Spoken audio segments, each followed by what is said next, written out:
Жалал Абад шаарындагы Курманбек атындагы стадион 1967 жылы ашар жолу менен курулган. Ал эми 2015-2016 жылдары аталган стадиондун айрым бөлүктөрү оңдоп түзүүдөн өткөрүлгөн. Бирок стадион эл аралык мелдештерди өткөрүү талаптарына жооп бербегендиктен 2024 жылдын башында стадионду заман талабына төп келтирүү үчүн реконструкциялоо иши башталган. Мынау стадиондун ар бир метр жерин карап чыгабыз. Макулбу?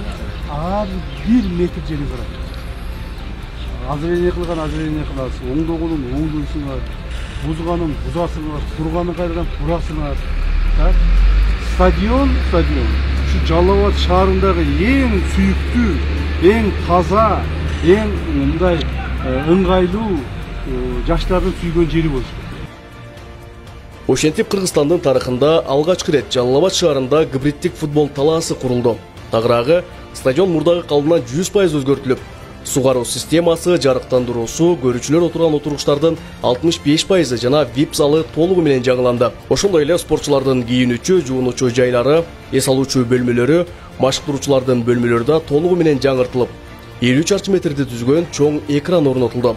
Мындан сырткары футболчулардын коопсуздугу үчүн футбол талаасынын айланасы тосулуп, ал менен катар стадиондун сырткы короосунун тосмолору алмаштырылды.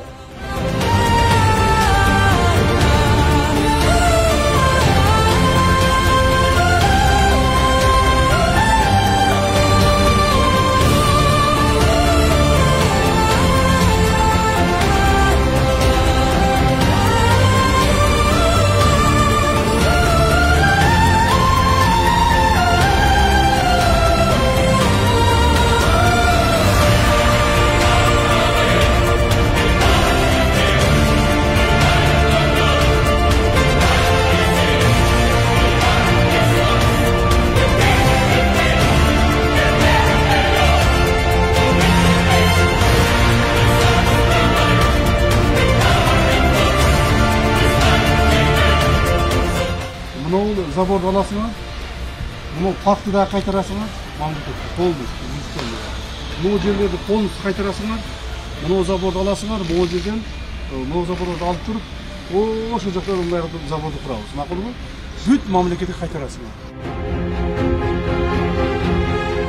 Курманбек атындагы стадиондун учурдагы жалпы аянты 3,68 гектарды түзөт. Ал эми кезинде жеке жактарга өтүп кеткен стадиондун 0,54 гектар жер аянтын кайтарып алуу боюнча иш шаардык сотто каралып жатат. Ал жер аянттар стадионго кайтарылса, көрктөндүрүү, жашылдандыруу иши колго алынып, максаттуу пайдалануу боюнча иш аракеттер жүргүзүлөт.